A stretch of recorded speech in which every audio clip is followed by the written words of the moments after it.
Horas, menjuah-juah, Yahoo! Pada kesempatan ini, saya ingin membahas topik yang sedikit kontroversial.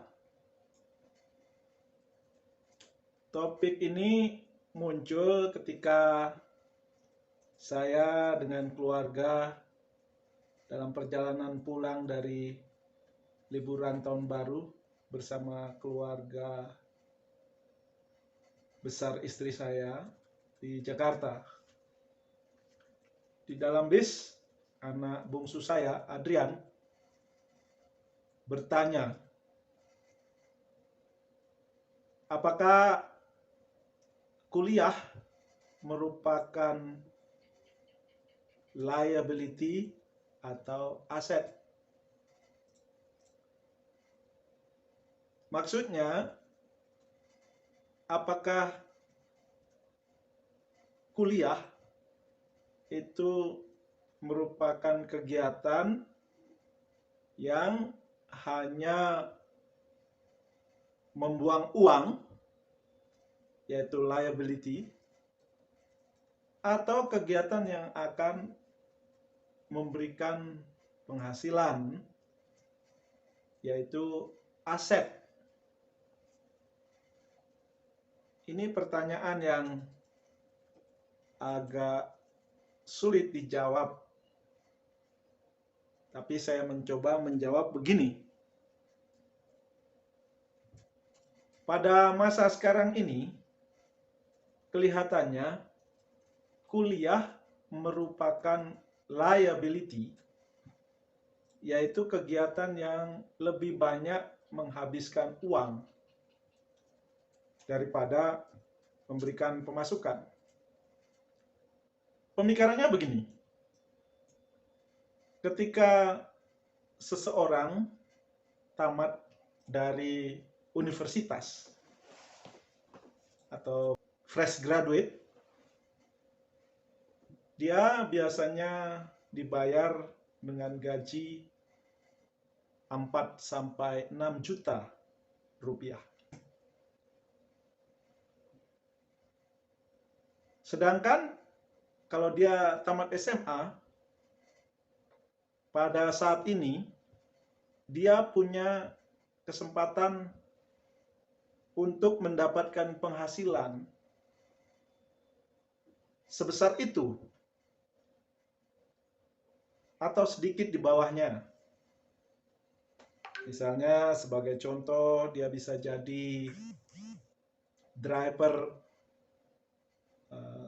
transportasi online dengan bermodalkan sebuah motor yang harganya mungkin sekitar 15 juta, 16 juta, dengan penghasilan rata-rata 200.000 per hari.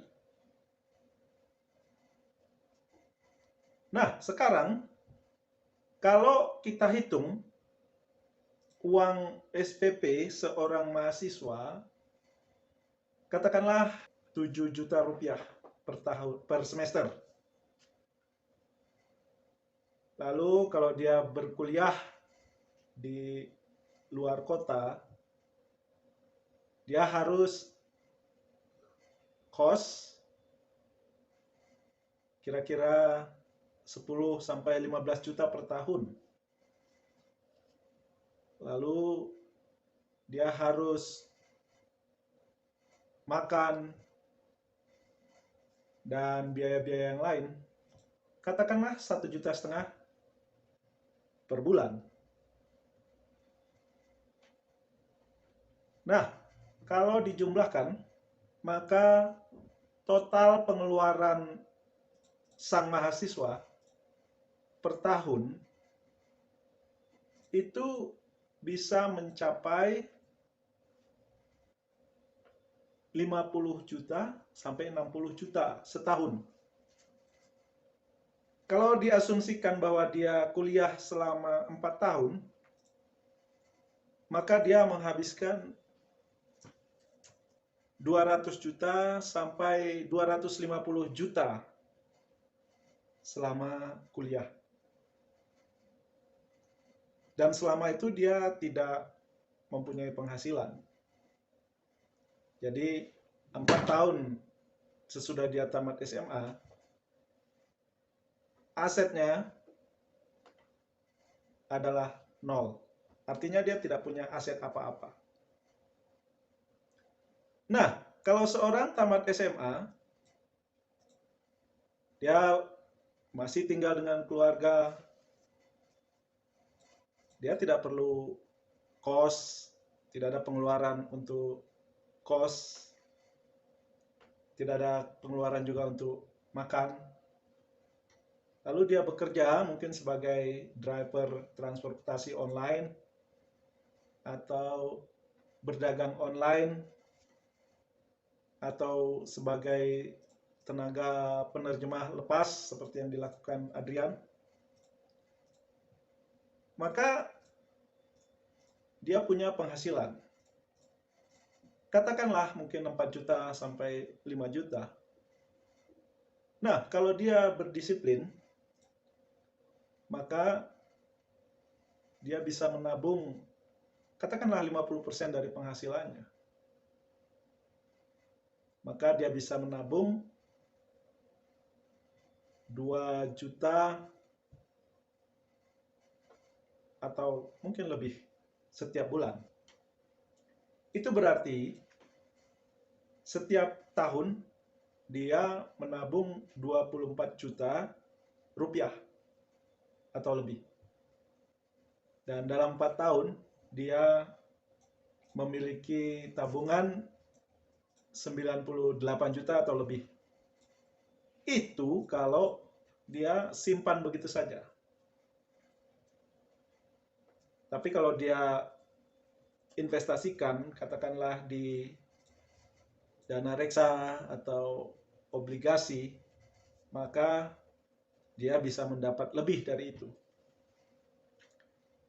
Dan kalau dia ada kesepakatan dengan orang tuanya, misalnya orang tuanya memberikan uang yang seharusnya untuk biaya dia kuliah, katakanlah 200 juta sebagai investasi awalnya dia, maka 4 tahun kemudian mungkin anak itu sudah punya uang 500 juta atau lebih.